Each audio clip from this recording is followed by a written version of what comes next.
Olá, seja muito bem-vindo a mais uma conexão de estudos aqui da Igreja Harã.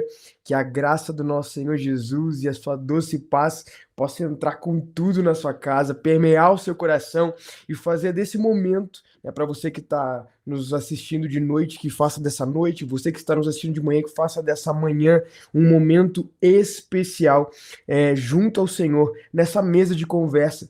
Para você que está caindo de paraquedas aqui na nossa conexão de estudos, eu quero te explicar que nós somos uma igreja local, uma comunidade de fé aqui na cidade de Lages, Santa Catarina. E nós nos reunimos aqui nesse ambiente do YouTube às quartas-feiras, quinzenalmente, a fim de falarmos mais profundamente, né? Gerarmos reflexões mais profundas a respeito da palavra de Deus e de tudo aquilo que permeia a cultura cristã, a vida cristã, a cultura da igreja e todas as coisas que são interessantes, aqueles elementos, disciplinas, vivências que são interessantes para todo cristão.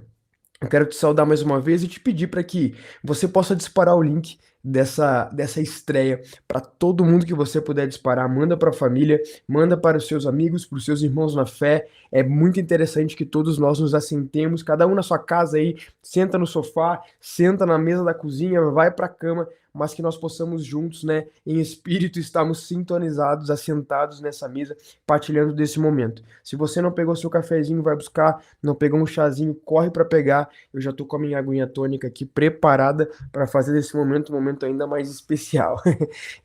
Eu quero saudar meu amigo Neto, que quando pode estar presente nesse lugar, né? E é sempre uma satisfação ter você aqui com a gente. Netão, ainda mais no tema que nós estamos abordando nos últimos dias, o tema da solitude. Eu sei que você é um cara que tem muito a acrescentar pra gente nesse tema, e eu peço para que o Espírito Santo, né, possa extrair de você um pouquinho daquilo que ele tem te concedido nesse momento. Amém, mano. Obrigado mais uma vez pela oportunidade. Prazer inoxidável estar aqui com vocês novamente, com todo o povo da Haran, com toda a família Haran e todos aqueles que estiverem assistindo, que são da família de Deus, né? É um prazer estar aqui e que, cara, essa conversa de hoje possa acrescentar na vida daqueles que estão ouvindo, possa, de repente, mudar algumas coisas a respeito daquilo que você pensava, a respeito daquilo que você sentia, ou estabelecer melhor os fundamentos daquilo que você já tem, mas que seja uma conversa produtiva. E vamos lá, tamo junto. Show de bola. Meu irmão, nós estamos falando a respeito de uma disciplina espiritual, né? Uma vivência, uma experiência da vida cristã que nós chamamos de solitude. Nós começamos na outra conexão de estudos, e inclusive se você não pôde participar da outra, ao final dessa, assista a última que está aqui no nosso canal do YouTube, ou, né, se você preferir ter um senso de continuidade nessa reflexão, eu te convido a dá uma pausadinha, né, nessa estreia, volta lá na nossa primeira conexão a respeito de solitude, e depois volta para cá e a gente continua esse tema com você, porque hoje é literalmente uma pauta de continuação. É a mesma pauta e nós vamos dar continuidade àquilo que nós começamos a discutir na última conexão de estudos.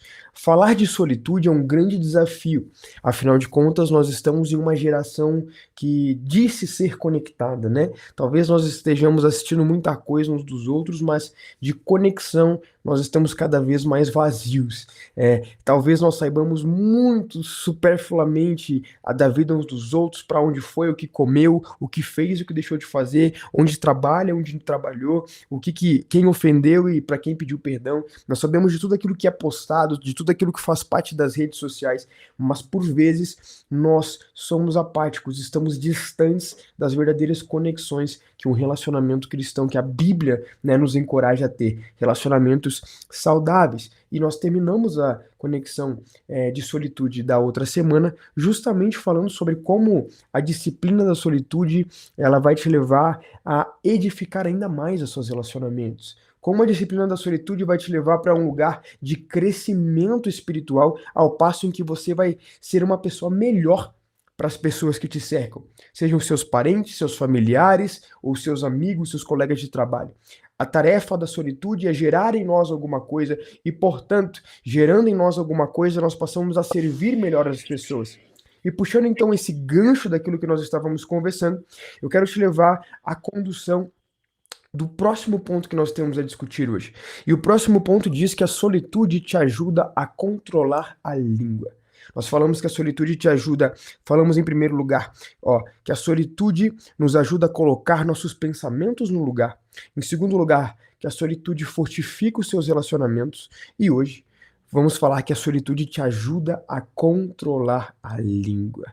E já diziam muitos versículos da palavra de Deus, né?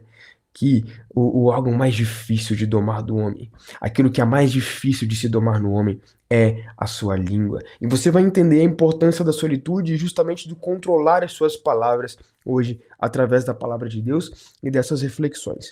Como dito, o silêncio, ele é uma grande ferramenta da solitude. Solitude não é sinônimo de silêncio, tá bom? Isso é bem legal a gente deixar definido. Solitude não é sinônimo de silêncio, mas o silêncio é uma grande ferramenta da vida de solitude. O silêncio é uma das boas ferramentas que nos ajuda a viver uma vida de solitude. Mas silêncio, quando se trata de solitude, não é simplesmente ficar quieto. Quando se trata de solitude, o silêncio não é simplesmente você se tornar uma pessoa isolada, uma pessoa apática, que não faz parte da vida das pessoas. Não é sobre você se sentir um ser superior, cheio de sabedoria, que quando cercado de outras pessoas agora fica no seu silêncio, quieto, sem partilhar, sem compartilhar, sem promover uma boa conversa. Pelo contrário, o silêncio da solitude é justamente o momento que vai te levar a construir palavras saudáveis, para estabelecer boas conversas, edificantes, coisas que são valorosas para a vida de um cristão e de todas as pessoas, né? Para a vida geral das pessoas, para que você tenha conversas maravilhosas. E quando nós falamos de disciplina e de praxe, que nós possamos citar aqui Richard Foster, né? E eu quero ler aqui, Bom antes dia, de Neto Richard. falar alguma coisa, eu quero ler aqui o que ele fala a respeito do silêncio na solitude. E presta atenção, meu irmão, porque isso aqui é uma chave muito interessante para o seu coração. Um dos motivos pelos quais dificilmente permanecemos em silêncio é que ele nos faz sentir desamparados. Estamos acostumados Estamos acostumados a confiar nas palavras como meio de administrar e controlar os outros. Olha isso. Nós estamos acostumados a confiar nas palavras como meio de administrar e controlar os outros. Se ficarmos em silêncio, quem assumirá o controle? Na verdade, Deus assumirá o controle. Perceba que até aqui essa citação ela já é confrontadora para o nosso coração. Por muitas vezes o fato de queremos falar muita coisa, ou de dar muitos palpites, ou de opinar em tudo, ou de querer conhecer as coisas, é uma tentativa de não perder o controle sobre aquilo que nos cerca. Nossas amizades, nossos relacionamentos, a nossa empresa. Muitas vezes o silêncio nos é por medo. Sabe, nós temos medo do silêncio porque acreditamos que de alguma forma nós vamos perder o controle das coisas e acabamos falando coisas que não deveríamos, acabamos abrindo a boca para dizer aquilo que não edifica, acabamos abrindo a boca para falar sobre coisas para quem é maduro espiritualmente e acabamos proferindo essas coisas de maturidade para pessoas que ainda são sensíveis e não podem recebê-las. Na tentativa, muitas vezes, de demonstrar controle, sabedoria, maturidade, falamos para quem não é capaz de ouvir aquilo que, de alguma forma, nós fomos capazes de compreender. Quem assume o controle? E o Foster vai responder: na verdade, Deus assumirá o controle. Contudo, jamais permitiremos que Ele assuma o comando enquanto não confiarmos nele. O silêncio está intimamente relacionado à confiança. O silêncio. Quando o Roberto começa a perder, sabe, quando os gritos da alma do Roberto, quando os gritos, quando aquela sensação de que eu preciso me provar, aquela sensação de que eu preciso ter opiniões sobre tudo, aquela sensação de que eu sempre preciso estar falando tudo da minha vida para todo mundo, quando tudo isso começa a perder volume, quando tudo isso começa a ser diminuído, nós começamos a experimentar Deus entrando no controle do nosso interior. E por consequência, nós começamos a ter atitudes exteriores muito mais suaves, mais leves, mais equilibradas, mais direcionadas, mais edificantes. O silêncio está intimamente relacionado à confiança em Deus. E pulando um pouquinho, né, a citação do Foster, ele ainda vai continuar dizendo o seguinte: sem o silêncio não há solitude. O silêncio só às vezes implica ausência de fala, só às vezes, mas sempre implica o ato de ouvir. Às vezes implica você calar a boca, mas sempre implica a virtude do ouvir. Abster-se de falar sem ouvir Deus com o coração não é silêncio. Portanto, o silêncio não é simplesmente parar de falar, mas abrir os ouvidos do seu coração para ouvir Jesus. Eu até quero ir um pouco além, Betinho, no silêncio, nessa frase do Richard Foster sobre o silêncio. Que coisa terrível, cara, é você conversar com alguém sem que essa pessoa te dê a oportunidade de ouvir aquilo que você tem para dizer, né? A pessoa assume o controle da conversa de tal modo que você passa alguns minutos ou uma hora conversando com a pessoa e parece que você não conseguiu produzir nada a partir dali em relação à intimidade. Porque a intimidade só é possível à medida que nós compartilhamos vida uns com os outros. Seja num diálogo, seja numa conversa, seja num momento, nós compartilhamos desse mesmo tempo juntos e vivemos esse mesmo tempo juntos e falamos a respeito desse mesmo tempo juntos, dos mesmos desafios, de desafios semelhantes ou de cada um do seu desafio, mas é assim que nós conhecemos e nos aprofundamos uns nos outros. Não existe intimidade em que uma pessoa só fala, né? É, e que dificuldade é? E que dificuldade é conversar com alguém que não sabe ouvir. É muito difícil. E dificilmente nós vamos nutrir relacionamentos a partir disso. Por isso que o Richard Foster fala sobre o silêncio estar intimamente relacionado à confiança. Porque é como se nós não confiássemos na outra pessoa para mergulhar profundamente nesse relacionamento com ela. Falando a respeito de Deus, né, eu gosto de pensar, indo um pouco além ali do Richard Foster, que a solitude é aprender a ouvir. Um dos aspectos da solitude é aprender a ouvir, para depois aprender a falar e aprender a agir. Mas a solitude não é só isso, mas eu acho que esse é um aspecto muito importante da solitude. A solitude é aprender a ouvir, para depois aprender a falar e aprender a agir. Mas eu queria ir um pouco além da frase do Foster, porque isso é basicamente o que o Foster falou, é, a partir de compartilhar uma experiência pessoal que eu tive algumas semanas atrás. Eu estava pensando sobre algumas coisas, é, e a gente vive num contexto, cara, que é muito difícil ficar em silêncio. Isso que tu começou falando é muito verdadeiro. A gente não fica em silêncio no carro, a gente não fica em silêncio no banheiro, no chuveiro, a gente não fica em silêncio limpando a casa, a gente não fica em silêncio lavando a louça, a gente não fica em silêncio na academia, a gente não fica em silêncio nem no nosso trabalho. Digamos que a gente participe de um ambiente de trabalho em que a gente tem que ficar, né, num escritório ou num consultório, no tempo que a gente não está nos comunicando com alguém por causa do nosso trabalho, a gente está sempre ouvindo alguma coisa. É um podcast, é uma música, é uma piada, é um meme, a gente não consegue Uhum, ficar mais em silêncio. A gente tem dificuldade com o silêncio. Por quê? Porque eu acho que o silêncio, quando a gente se refere a ouvir, significa também ouvir nós mesmos. E eu quero fazer um parênteses aqui para explicar essa situação. Eu estava pensando sobre algumas coisas que aconteceriam na minha vida dali para frente e eu não coloquei diante de Deus as minhas expectativas e perspectivas. Eu estava pensando que eu conseguiria resolver e, de repente, a situação que eu planejava não conseguiu se resolver. E eu fui colocando isso para trás, para debaixo do tapete. Como que a gente vai colocando isso para trás, para debaixo do tapete? A gente pega, coloca lá um versículo, alguém lendo a Bíblia em audiobook para você, você coloca música, mas você não para nesse tempo de silêncio para se permitir ouvir a você mesmo e então ouvir a Deus.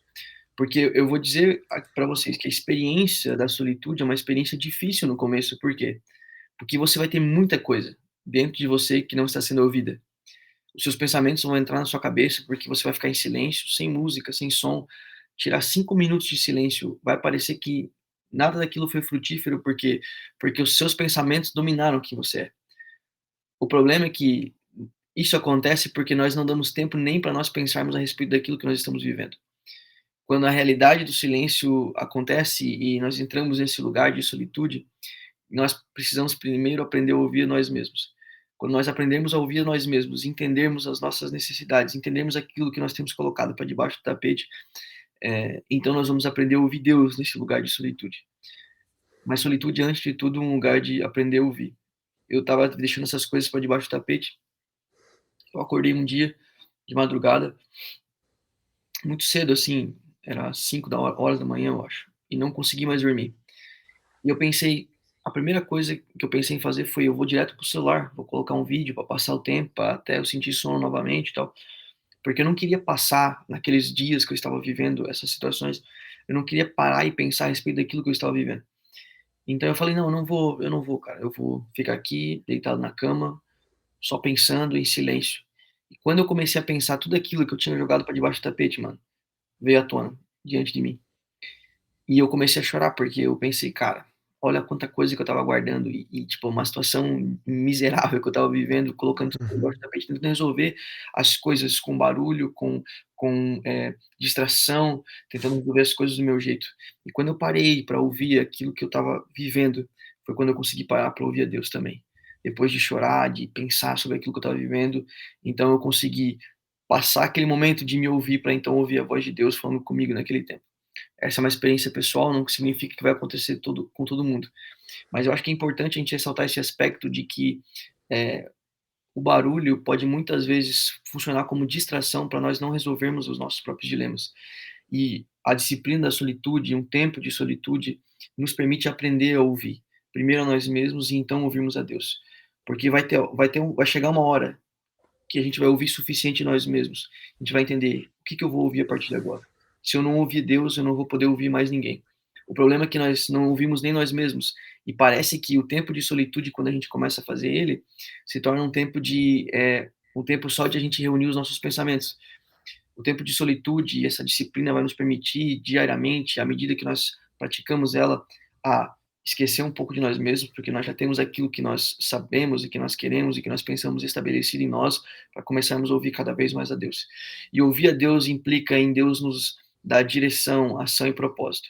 Então, de novo, se referindo a Richard Foster, é, a solitude pode significar ausência de fala, mas nem sempre significa ausência de fala, mas sempre Uhum. significa ouvir, porque à medida que nós ouvimos, então nós poderemos falar.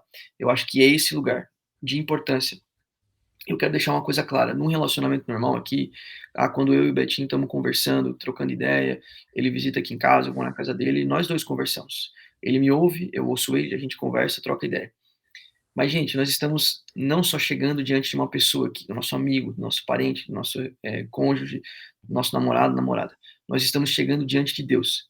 Se existe um lugar, se existe um lugar em que você dá fala para alguém e deixa ele falar primeiro antes de você, Uhum. esse lugar é na presença de Deus. E às vezes nós chegamos diante de Deus somente com aquilo que nós queremos, mas não damos a Deus esse lugar de começar a falar conosco. Talvez as nossas respostas diante de Deus e as nossas orações diante de Deus fossem diferentes se no tempo de solitude a gente aprendesse a ouvir, ao invés de chegarmos e já falarmos e colocarmos diante de Deus e despejarmos diante de Deus tudo aquilo que nós precisamos. Talvez nosso momento de oração fosse diferente se Deus falasse conosco primeiro e nós ouvíssemos. Aliás, Deus está sempre pronto a falar conosco, mas às vezes a gente não ouve. E a solitude é importante por causa disso. E isso implicaria muito na forma com que nós geramos informação, né, cara? A gente não tem capacidade de controlar a informação do mundo que nos cerca, mas infelizmente nós não precisamos ir para o mundo que nos cerca para perceber que a informação que nós costumamos passar para as pessoas, ela, por grande parte das vezes, não é válida, né? E é assim Você que heresias e espiritualidades mórbidas começam a se espalhar dentro da igreja, né? entrou num assunto muito interessante, principalmente dentro do contexto que nós estamos vivendo. Eu não sei quando você vai estar assistindo esse, esse podcast, videocast aqui, essa conexão de estudo. Mas se você está assistindo mais ou menos nos dias em que essa conexão está sendo divulgada, você sabe que tem pelo menos duas grandes guerras acontecendo no nosso mundo. E a gente tem uma Uhum. tendência, em Santa Catarina em particular, nós estamos vivendo tempos de enchentes, assim, dias difíceis aqui em algumas regiões do estado. E isso acontece o tempo todo, né? Situações difíceis, enchentes, furacões, problemas políticos, situações que acontecem no mundo. E a gente está vivendo um tempo, cara, que a gente é sempre perguntado qual é a nossa opinião a respeito de alguma coisa. E parece que nós somos obrigados a emitir uma opinião a respeito de alguma coisa, sobre o qual nós não temos conexão nenhuma, sobre o qual nós não temos noção nenhuma, sobre o qual nós não temos capacidade nenhuma de emitir opinião. Ah, o que que você pensa da guerra tal, daquele povo com aquele povo? O que que você pensa da enchente? O que que você pensa de... Talvez, gente, talvez a gente teria mais liberdade e se sentiria mais livre se a gente simplesmente falasse: "Eu não sei. Não sei porque eu não conheço o assunto". E a gente reconheceria o nosso lugar nisso. Qual que é o nosso lugar? O que nós podemos fazer? Muitas vezes, tudo que nós podemos fazer é ficar em silêncio. Às vezes, tudo que nós podemos fazer é orarmos a respeito. Tudo que nós podemos fazer é chorarmos juntos ou nos alegrarmos juntos com uma situação específica que está acontecendo. Mas muitas vezes, eu diria a maioria delas, a nossa opinião não é necessária. Então nós estamos jogando conversa fora sobre assuntos que nós não temos relevância nenhuma e habilidade nenhuma de comentar só porque a gente precisa falar alguma coisa. Gente, você não precisa falar nada. Você não precisa falar. Nós precisamos entender que a gente não tem essa necessidade de falar, porque é isso que Uhum. vai acontecer, é aquilo que o Betinho falou, tanto de um assunto normal, assim como, né, política, né, sociopolítica, economia, assuntos do dia a dia, problemas, pestes, fomes, é, pragas, mas também coisas sobre a Bíblia. Às vezes, tipo assim, você é obrigado a responder sobre algo que você não sabe, a gente tem que perder o medo de dizer: Uhum. "Eu não sei nada sobre isso. Se você me der um tempo, eu vou estudar a respeito, eu vou pensar a respeito, eu vou ouvir o que Deus tem para dizer a respeito". Então a gente pode voltar a ter essa conversa. Mas se tu não quiser ter essa conversa depois de novo comigo, tudo bem. Mas no momento, pergunta para mim sobre isso, eu não sei. Eu não sei. E a gente tem que... Eu confesso, cara, eu tô falando isso, gente, de coração, eu tenho dificuldade com isso. Eu sou uma dessas pessoas que a solitude é importante, por quê?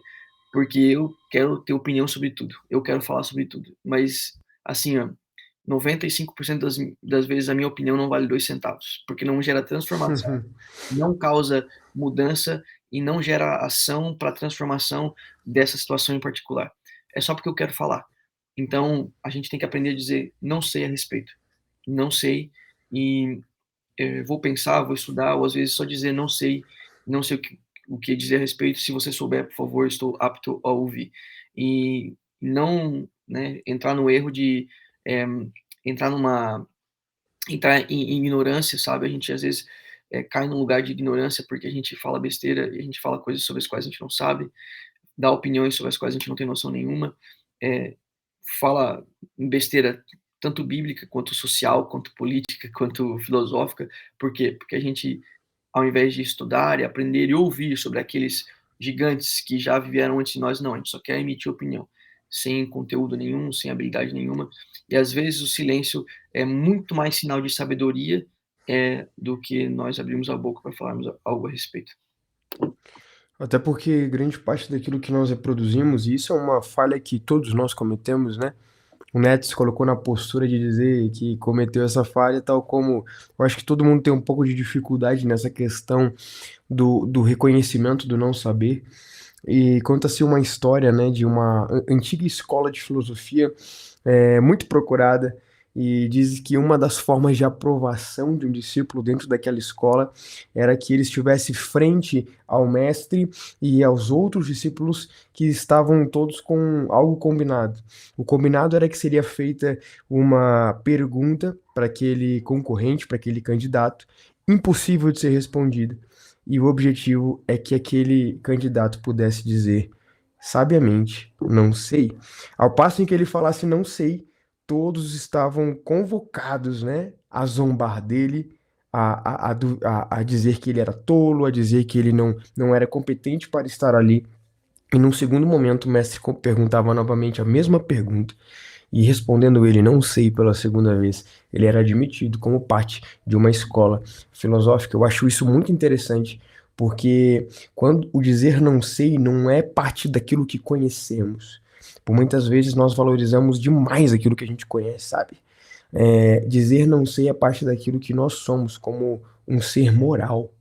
A nossa moralidade, sabe? Quando nós temos a capacidade interior, a humildade, sabe? O ego no lugar que ele deve estar para dizer não sei. E é justamente isso que a solitude produz. Existe um velho provérbio que diz que aquele que abre a boca fecha os olhos. E eu creio que é justamente isso que a solitude quer promover na vida de um cristão. A capacidade de abrir a boca sem estar cego.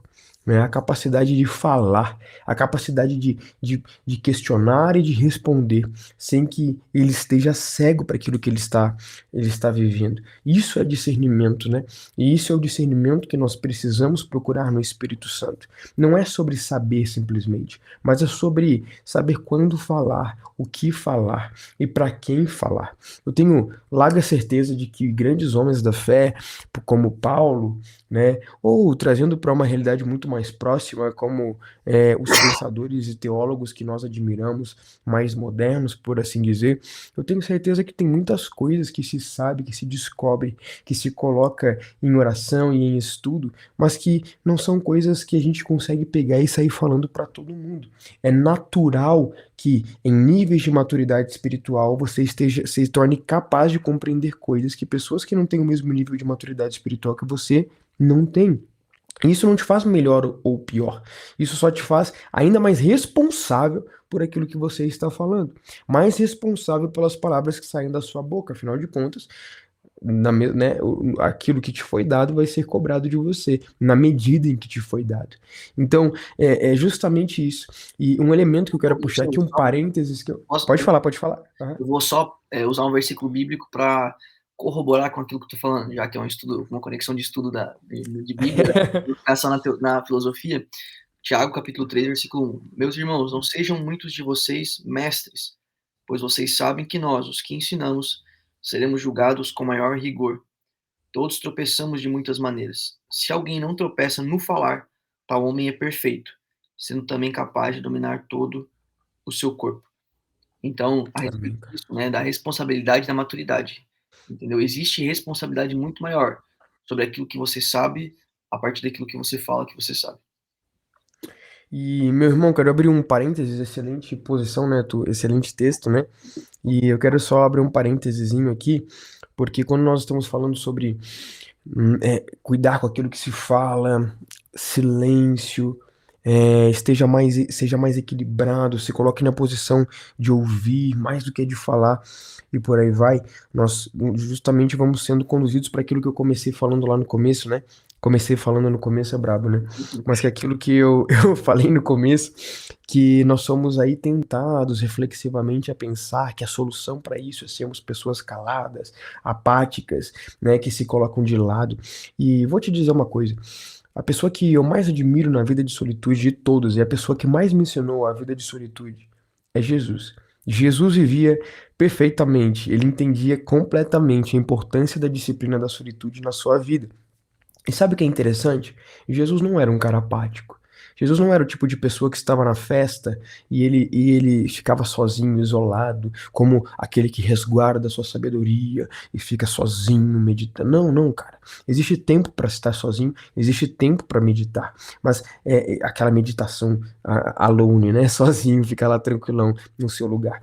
Mas também existe tempo de partilhar e compartilhar. Jesus sendo um dos principais exemplos, né? Ou melhor dizendo, o principal exemplo de solitude que nós temos na nossa vida, precisa ser o centro também dos frutos da solitude, onde como que nós enxergamos os frutos da solitude? Vamos olhar para Jesus. Jesus era o cara que sabia o momento de ficar quieto, mas também sabia o momento de falar.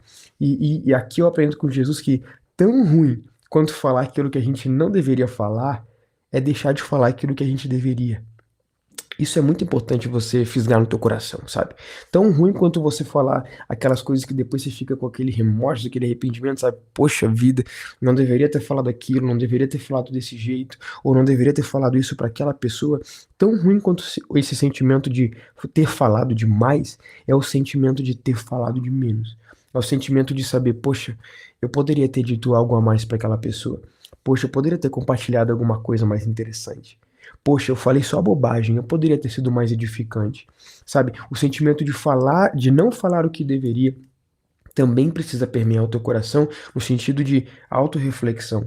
Será que eu tenho deixado de falar? Eu tenho simplesmente deixado de falar? Ou eu tenho a minha vida tem, sabe, eu tenho sido forjado como indivíduo, eu tenho sido forjado como um cristão que é exemplo para todo mundo, como aquele que também sabe dizer o que tem que ser dito, se posiciona quando precisa ser posicionado, sabe proferir palavras de leveza, de maturidade, de mansidão, de amor, palavras de justiça quando precisam ser ditas. Isso é um questionamento que você precisa se fazer, e eu quero encorajar você com Provérbios 25:11, que diz o seguinte: a palavra proferida no tempo certo é como frutas de ouro, incrustadas numa escultura de prata. A palavra proferida no tempo certo é como frutas de ouro incrustadas numa escultura de prata, ou seja, são ricas.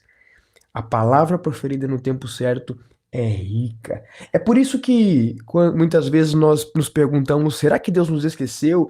Será que Deus não quer mais falar comigo? Será que Deus já não gosta mais de mim porque eu sou pecador? Não. É porque Deus vive a essência do que está escrito aqui.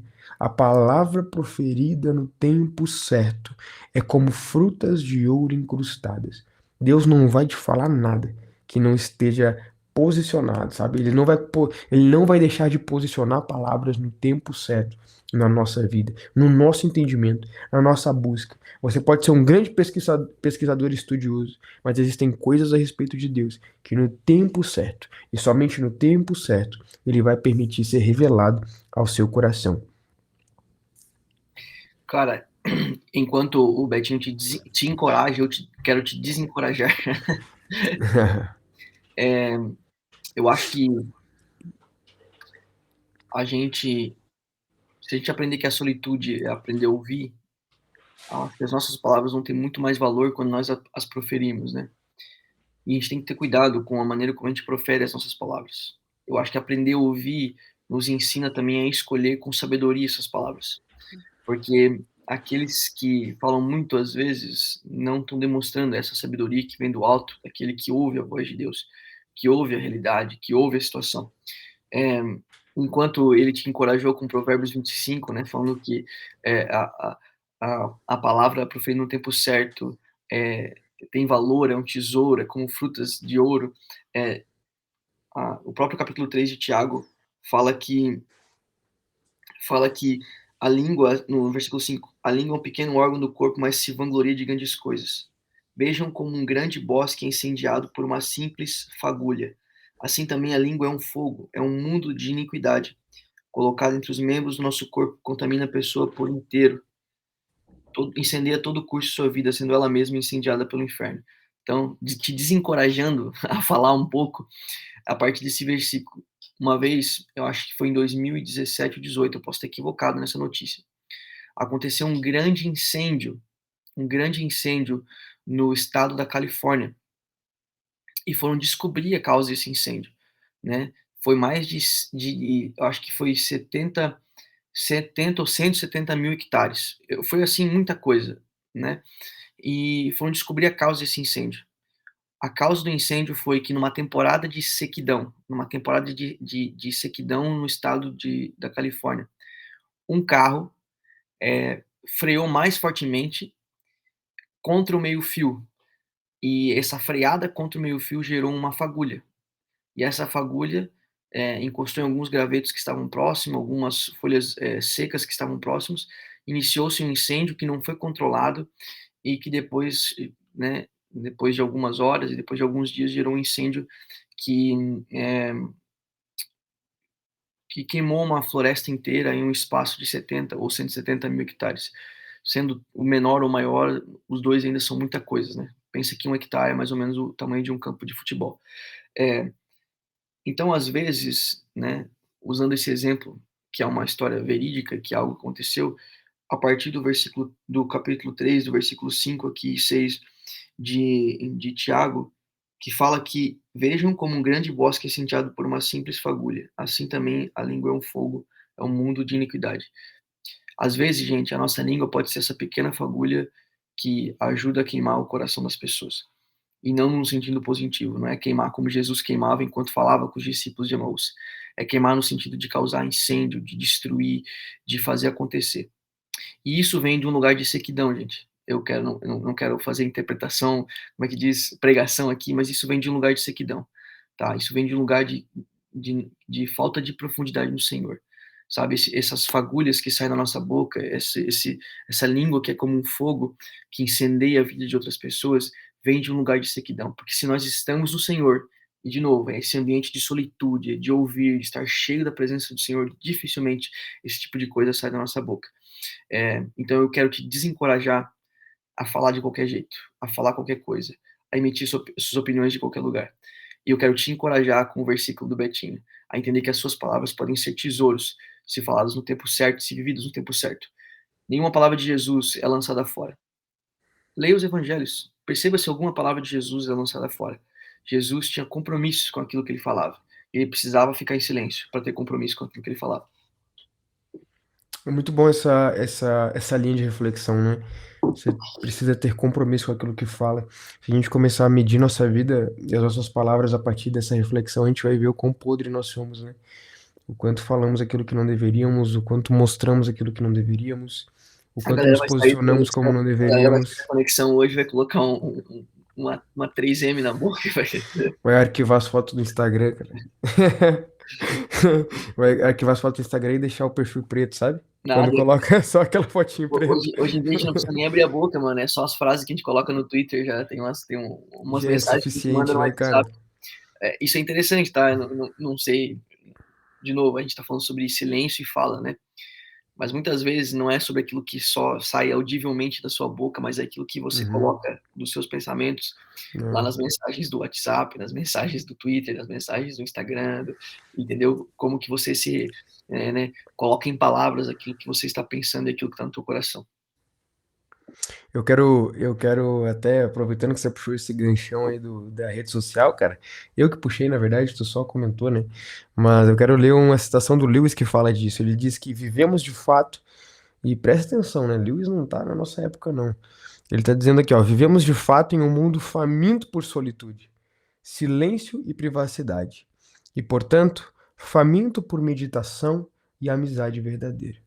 Enquanto estamos sedentos de solitude, silêncio e privacidade, estamos famintos de meditação e amizade verdadeira. Eu quero puxar agora para o último ponto dessa nossa conversa, e é triste porque eu queria falar de solitude umas seis conexões seguidas, eu gosto muito desse tema. E A o último próxima, ponto vai te dizer. a próxima conexão a gente vai começar com meia hora de solitude, só um olhando para a cara do outro, assim, em silêncio. Cara, eu tava vendo esses dias uma entrevista muito engraçada, cara, que o entrevistador perguntou pro entrevistado, né, qual é o valor do silêncio? Aí o entrevistado ficou tipo 1 minuto e meio quieto, cara. E foi muito bom, inclusive, cara. Sabe, uma resposta perfeita, sabe aquela resposta perfeita e foi muito legal. Ele fez pra brincar, claro, pra ser engraçado, mas foi muito interessante e reflexivo. E o último ponto a respeito da solitude é que a solitude te ajuda a desinflar. E eu não tô te propondo aqui para você emagrecer, meu irmão. A solitude permite desinflar, colocar o seu ego no lugar. A solitude permite você colocar o ego no lugar. Da onde que você tirou isso, Roberto? Eu quero ler e refletir com você em cima de alguns textos que falam a respeito de Jesus.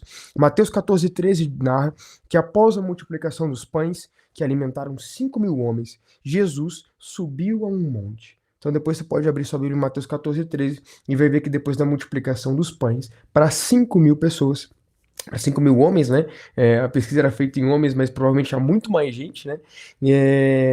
Jesus sobe para o monte. Marcos 1:35 diz que depois de uma longa noite de trabalho, de madrugada, quando ainda estava escuro, Jesus levantou-se, saiu de casa e foi para um lugar deserto. Depois de muito trabalho, uma noite árdua, Jesus vai se levantar e vai sair de casa e vai para um lugar deserto, solitude. Lucas 5,16 narra que depois de curar um leproso, Jesus se retirou para um lugar solitário e orou. Existem outros textos, por exemplo, que vão dizer que no momento em que Jesus multiplica pães para a multidão começa a clamar dizendo: Vamos fazer desse homem rei sobre nós agora mesmo. Esse homem aqui que está multiplicando pão pra gente, com certeza ele é grande, ele é poderoso, com certeza ele é quem ele diz ser. Então, vamos fazer dele rei agora. Jesus, ouvindo essas coisas, e a Bíblia diz, conhecendo o coração das pessoas, ele se retira para um lugar deserto. Ou seja, esse é o versículo mais elementar, é o texto mais elementar para falar disso. O lugar deserto, o lugar de solitude, é um lugar que te ajuda a colocar o seu ego no lugar. Jesus poderia muito facilmente ser tomado pelo orgulho, por ter feito milagres gigantes que ninguém podia fazer, e naquele mesmo momento se encher de si mesmo e sair por aí como um grande sabichão, né? Sair por aí promovendo sua própria filosofia. Mas o que Jesus fazia? Eu faço um milagre aqui e eu entrego para o Pai ali. Eu faço um milagre aqui e eu me entrego para o Pai ali. Eu faço um milagre aqui e eu me entrego para o Pai ali. Isso era uma constante da vida de Jesus. Jesus fazia coisas maravilhosas e ele sempre voltava para um lugar de solitude. Não era para ficar sozinho simplesmente, era para conversar com o Pai. Era justamente para aquilo que a gente está falando até agora, né? Ouvir. E ali ele sincronizava o seu coração. A gente tem que lembrar que Jesus era 100% Deus, 100% homem. Então ele ressincroniza o seu coração com o Pai. Ele precisava ressincronizar o seu propósito para que ele não caísse nas tentações de simplesmente se tornar um rei sobre os judeus, sendo que naquele momento ele não viera para aquilo. Ele viera para morrer por nós, pelos nossos pecados naquela cruz, se entregar. Ele não veio para riqueza, ele veio para viver uma vida difícil. Ele não veio para construir impérios, ele veio para viver no meio dos desertos pregando para multidões, entende? Jesus precisava constantemente abrir mão da tentação de ser idolatrado por aquelas pessoas, porque Jesus estava na posição, né? Jesus estava numa posição de levar. Jesus, como homem, ele tinha uma função que a gente precisa entender na palavra de Deus. Ele precisava fazer com que as pessoas entendessem que a adoração e aquilo que ele promovia estava ligado àquilo que ele recebeu do Pai. Para que as pessoas não entendessem que Jesus estava ali promovendo algo diferente daquilo que já estava escrito, daquilo que Deus já havia feito com o seu povo.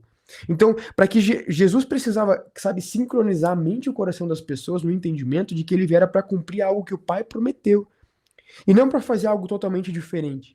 E para que aquilo que o Pai prometeu se cumprisse em Cristo, ele constantemente buscava refúgio na solitude. Olha que lindo isso. Procurar o lugar secreto, procurar o lugar do silêncio, a fim de sincronizar o meu ego, o meu coração com o Pai, a fim de que não suba para minha cabeça. Meu irmão, faça uma breve reflexão. Nós somos, né, como dizem que o Brasil é uma fábrica de ídolos, o mundo, eu gosto de pensar que o mundo é uma fábrica de ídolos, né? É de fato todas as nações, principalmente com a ascensão das redes sociais, todas as nações elas são fábricas de ídolos hoje em dia. O mundo é uma fábrica de ídolos, né? Tal como nós temos os nossos ídolos, a Índia tem os ídolos deles, os chineses têm os seus ídolos, os americanos, os norte-americanos ali têm os seus ídolos, né? E por aí vai.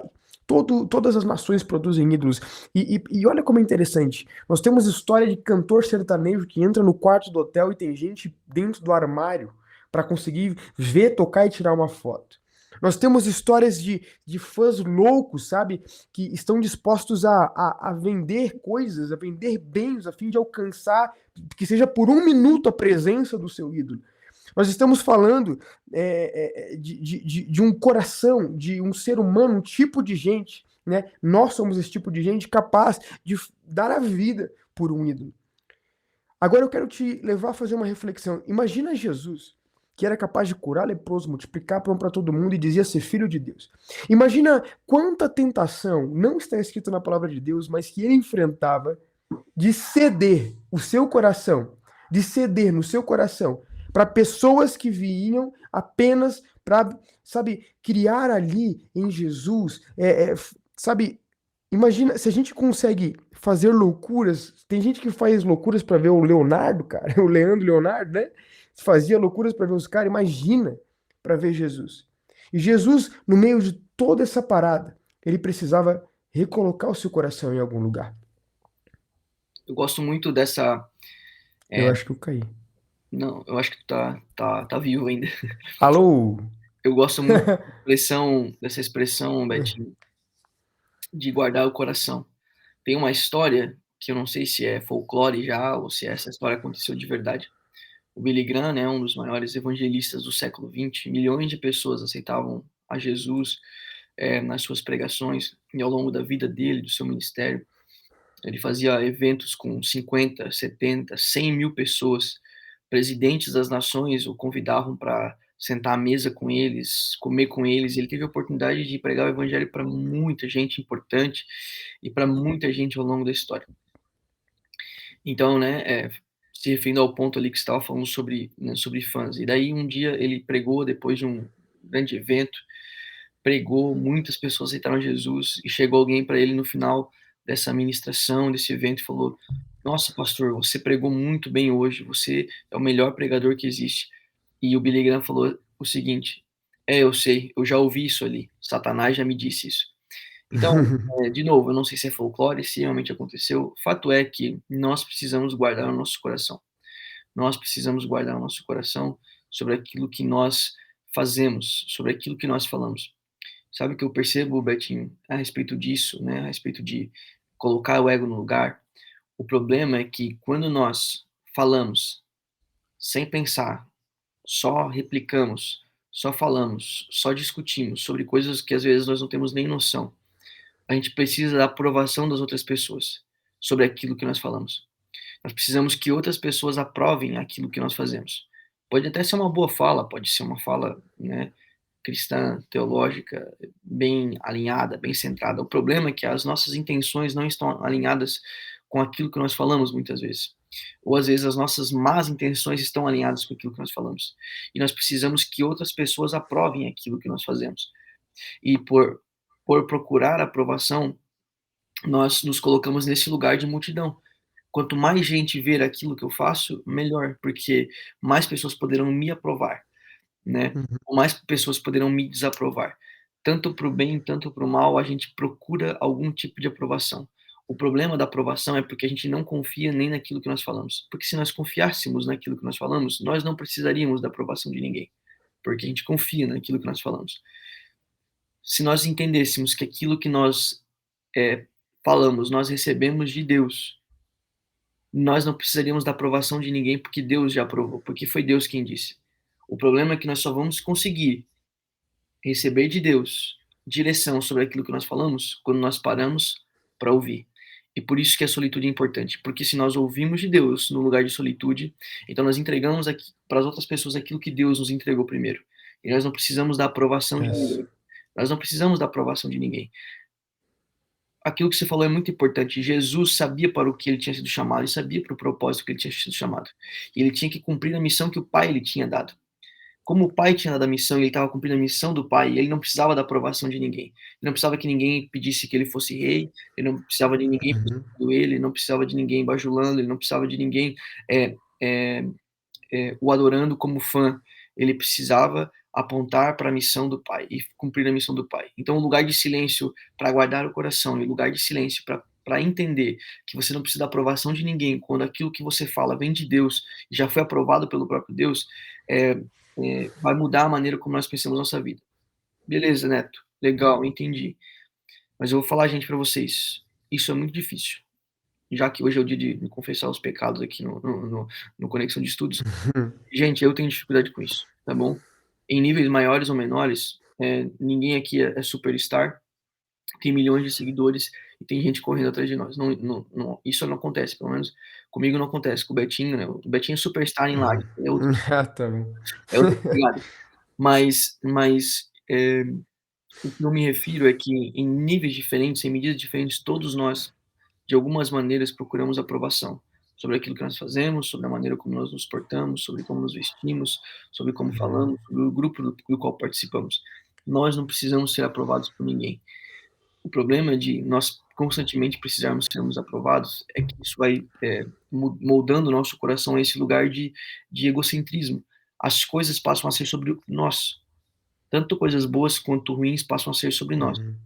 Quando a gente entende que o silêncio e a solitude, principalmente, esse lugar de ir para o lugar deserto e ouvir de Deus, é nós virmos de Deus, porque Ele nos falou, e quando nós falarmos aquilo que Deus nos falou, nós voltarmos para Deus.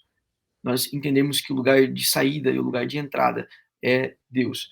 E em medidas diferentes na nossa vida nós vamos precisar de aprovação, mas quando nós entendemos que nós fomos aprovados por Deus em Jesus Cristo, nós não vamos mais perseguir esse tipo de coisa. Nós entendemos que a maneira como nós nos portamos, como nós falamos, como nós respondemos, como nós vivemos, é a maneira que Deus nos aprovou para viver.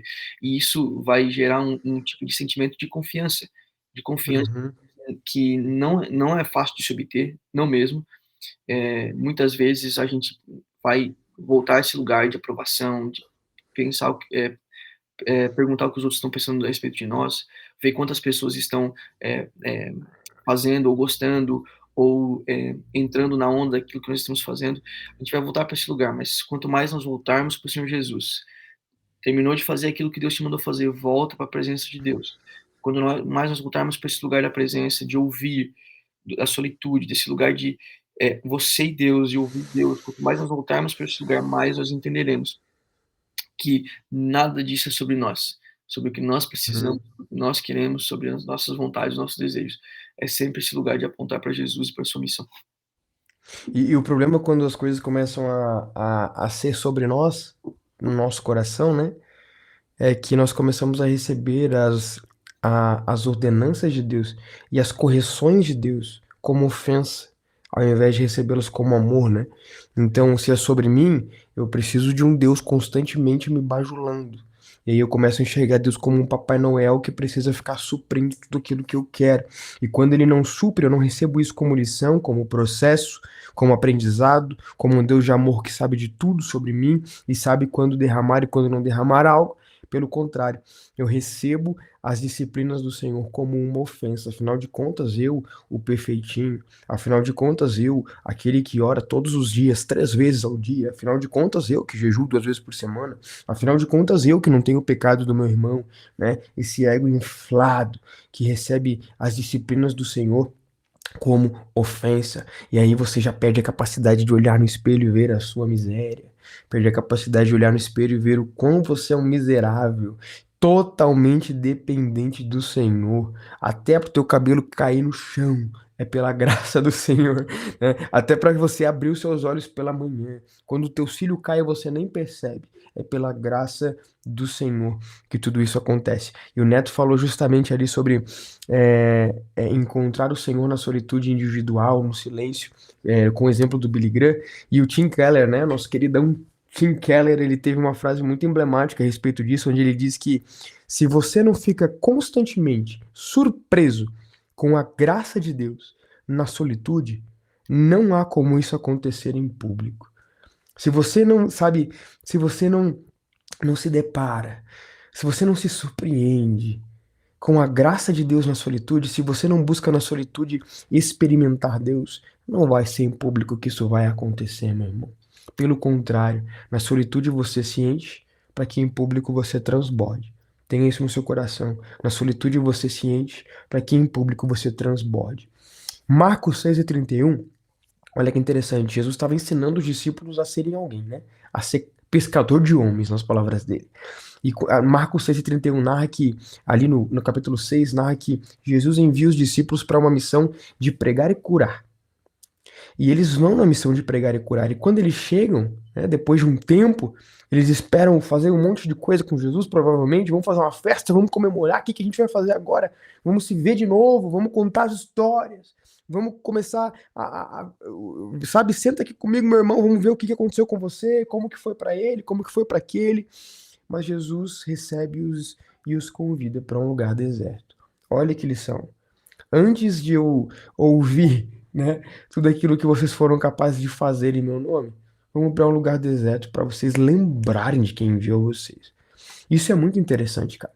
Vamos para um lugar deserto para se lembrar, sabe? Vamos para um lugar deserto agora que a gente estava no meio das multidões por tanto tempo. Vamos para um lugar deserto se encher de novo. Vamos para um lugar deserto ressincronizar com o Senhor. E aqui eu não quero entrar nesse escopo, senão ele vai ficar gigantesco, mas aí entra a importância do descanso no Senhor, sabe? Aí que entra a importância de descansar. Aí entra o erro de muitos líderes, né, principalmente pastores que costumam pregar nas suas igrejas por muitos anos.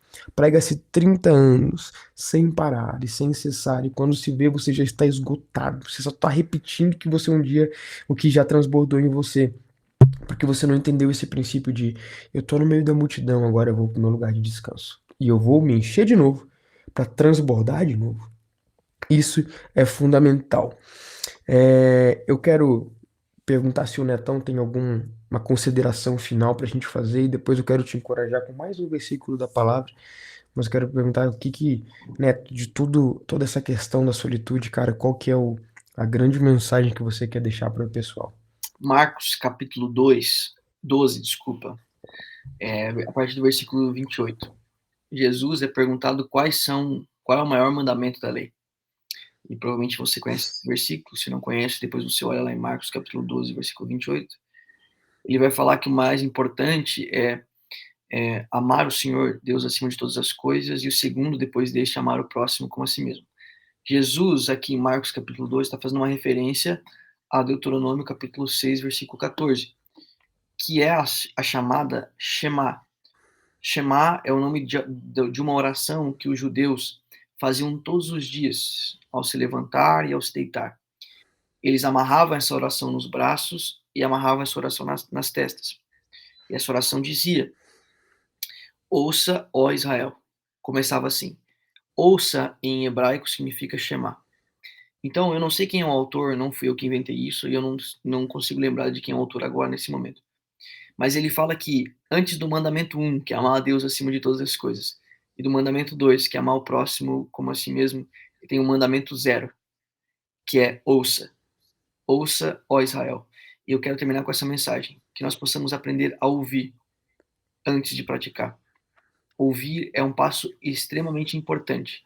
A gente ouve a respeito da verdade de Deus, então vive essa verdade a respeito de Deus. Então, ouça. Ouça, ó Haran. Ouça, ó crente.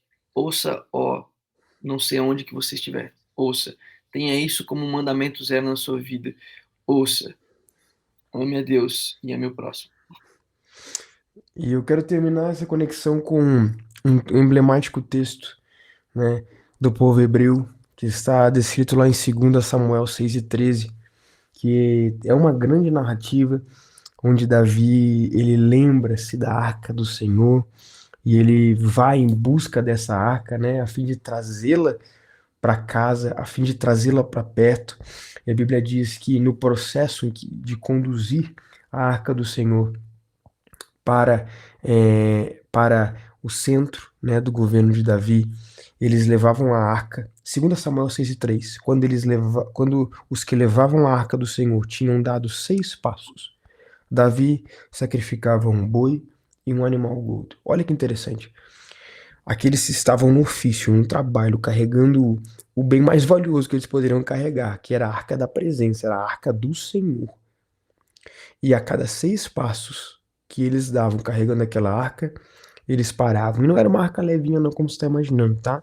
Mas eles paravam, eles sacrificavam um boi e um animal gordo. Para a época, o que que isso significa? Eles se lembravam do Senhor. A cada 6 passos, eles se lembravam do Senhor. Meu irmão, que a sua vida seja, a vida de solitude é justamente essa, que sua vida seja essa. Que a cada tantos passos, claro, né, não de um jeito literal, mas de um jeito espiritual, né, vamos dizer de um jeito, na sua vida de espiritualidade. Não deixe a sua vida, não deixe na sua caminhada você dar muitos passos sem se lembrar do Senhor. Porque se você dá muitos passos sem se lembrar dele, provavelmente quando você lembrar, você vai ter que voltar atrás e recomeçar na rota. Lembre-se do Senhor, cara. Dê passos. Lembre-se do Senhor. Tenha constância nisso na sua vida. Sabe? Que no seu dia a dia você vá para o trabalho, lembre-se do Senhor. Que você volte do trabalho, lembre-se do Senhor. Que você vá para o culto e lembre-se do Senhor. Que você vá para a mesa do almoço com a sua família e lembre-se do Senhor. Sabe? Que em tudo você se lembre do Senhor. Não se permita dar muitos passos nessa vida de peregrinação sem se lembrar do Senhor. É justamente isso que a solitude quer propor para a sua vida. Lembre-se do Senhor. Ele está conclamando. Abra os seus ouvidos para ouvir. Amém? Que Deus abençoe muito a sua vida. Neto, muito obrigado, mano, por fazer parte de mais uma conexão de estudos. Eu espero que você aí de casa se sinta instigado a viver essa prática de fé, essa vida de solitude, essa disciplina espiritual que com certeza pode transformar você e, por consequência, transbordar, molhar mais gente, sabe? Sabe? Deixa essa chuva que tá chovendo sobre você agora molhar mais gente. Contagie pessoas com aquilo que Deus pode gerar no seu coração através da disciplina da solitude. Nos vemos em uma próxima conexão de estudos. Aproveite esse limbo, não só para assistir as que você não assistiu, mas também para que você procure mais sobre o assunto que nós abordamos aqui, tanto na prática como na teoria. Procura mais gente falando sobre esse assunto e que no nome de Jesus, essa faísca que acendeu no seu coração hoje, ela possa gerar uma grande chama de obsessão pela presença de Deus. Deus abençoe você, meu irmão, graça e paz, e até a próxima.